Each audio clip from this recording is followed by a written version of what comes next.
Is this the most complicated form of English? Legalese. It's the language used by lawyers.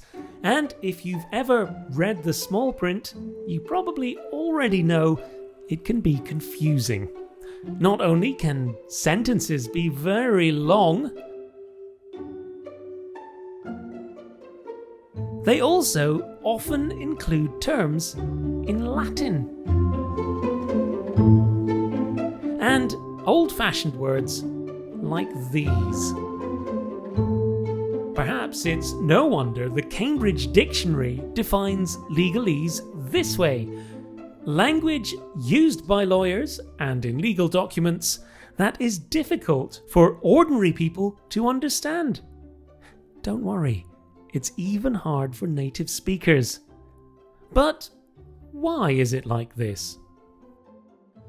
Many lawyers say it's to make legal documents as precise as possible, so there is no ambiguity, while others admit it could be simplified. Whatever you think, we suggest you learn a few key phrases, like these from this series. Because learning the language of law can help make you a better English speaker, and maybe even help you understand your rights. Just make sure you're sitting comfortably before you begin.